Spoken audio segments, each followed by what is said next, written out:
Hello everybody and welcome back.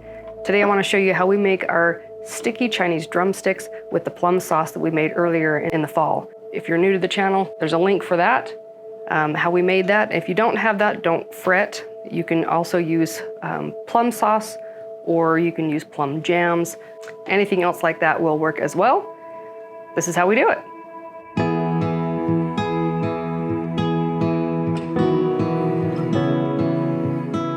First, what we're gonna need is 1/2 cup of brown sugar.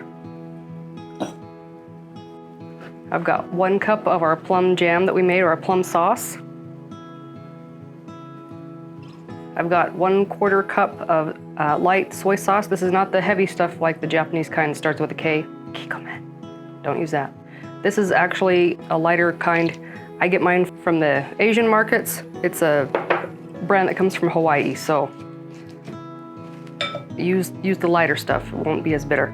I've got 2 tablespoons of hoisin sauce.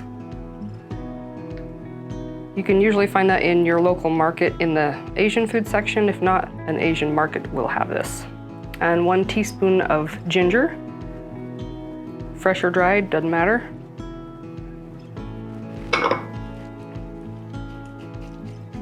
I'm gonna give that a quick mix.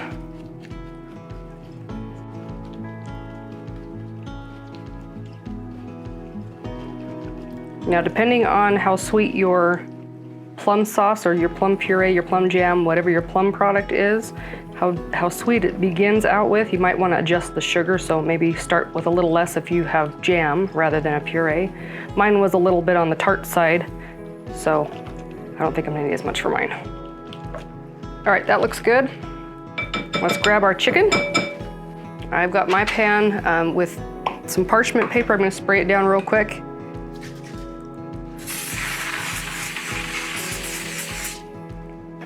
Just so it doesn't stick too much, because we're gonna be using that sauce. Ideally, you would marinate this ahead of time. It's okay if you don't, it's just fine. You're just gonna wanna lay them down, and we'll put the sauce on afterwards.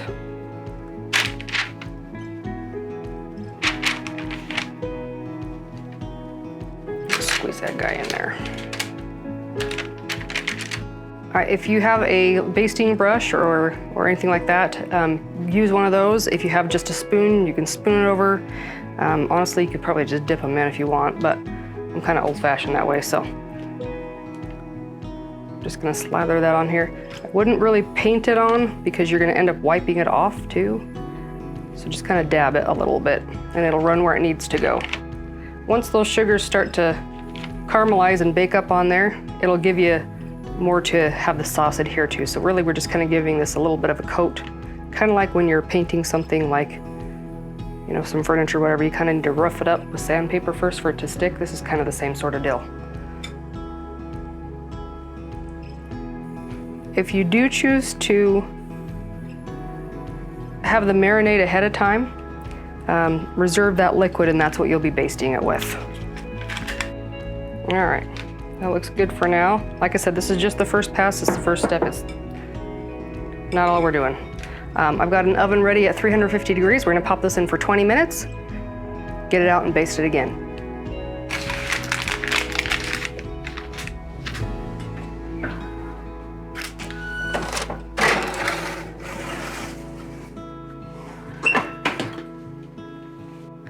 All right, our alarm has gone off.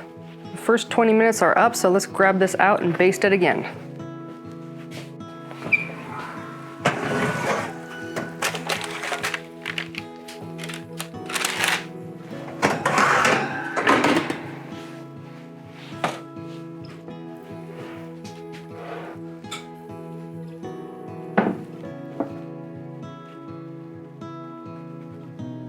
Okay, you're gonna wanna work quickly too, because the more this cools, the longer it takes to get up to temperature, and we want to make sure that we cook this marinade since it's already come in contact with the chicken, and we definitely don't want to get sick. So we're gonna hustle, hustle, hustle, and definitely don't do your basting while your pan is still sitting in the oven with the oven door open, because then it doesn't come up to temperature as quickly. You run into the same problem. So You can see how this is sticking on there a little bit easier this time around. Move over. All right, back in they go. Now because I am using the same brush that I did dab the raw chicken on, we want to make sure that this is thoroughly cooked every time. So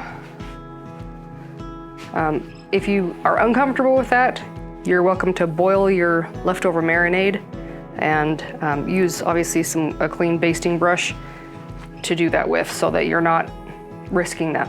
I feel comfortable with it because I know I'm gonna bake the crap out of it, but to each his own, right? All right, back in for 10 more minutes.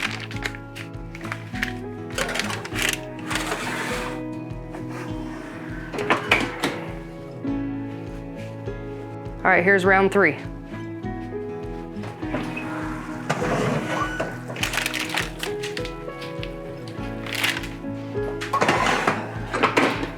Smelling delicious.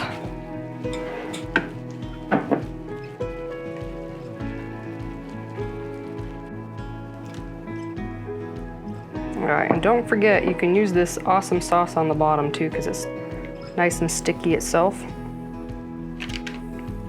We're gonna do that next time though. All right, back in we go.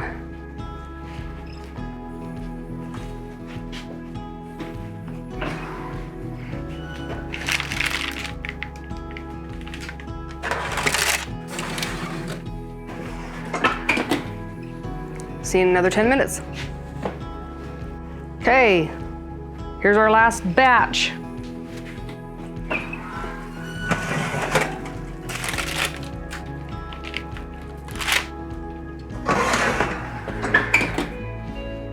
All right, here is our last round in. Now, I would recommend that, again, since this came in contact with raw chicken at one point, I would recommend that after this point, you don't add any more unless it's already been boiled, and then just continue to use the drippings in the pan to baste it.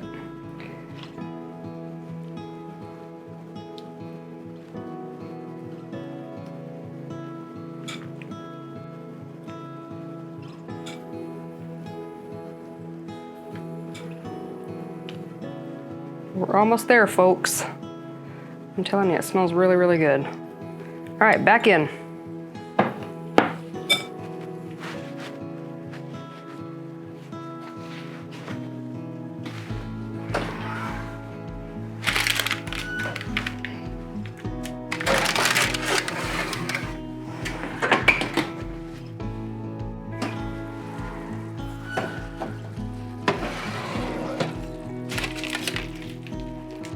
Haha, how's that?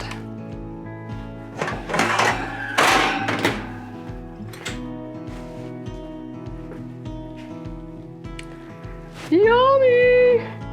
All right, we're gonna let them cool for a second and then we're gonna eat them.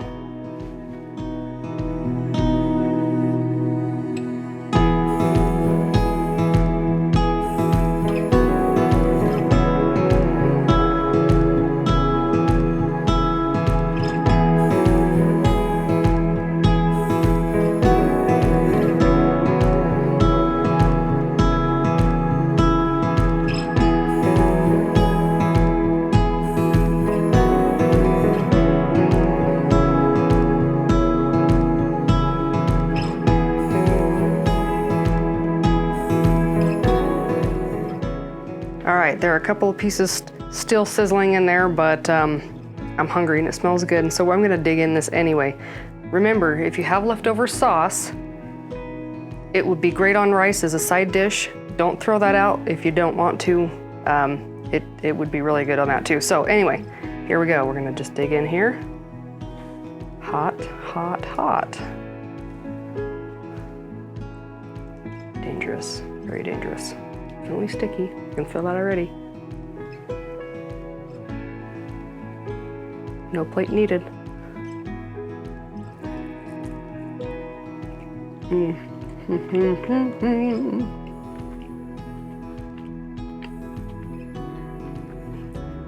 Wow, that is amazing. And it hits the spot. Definitely try this. It's actually really very easy to do. Like I said, you can make it ahead of time, pop it in when you're ready.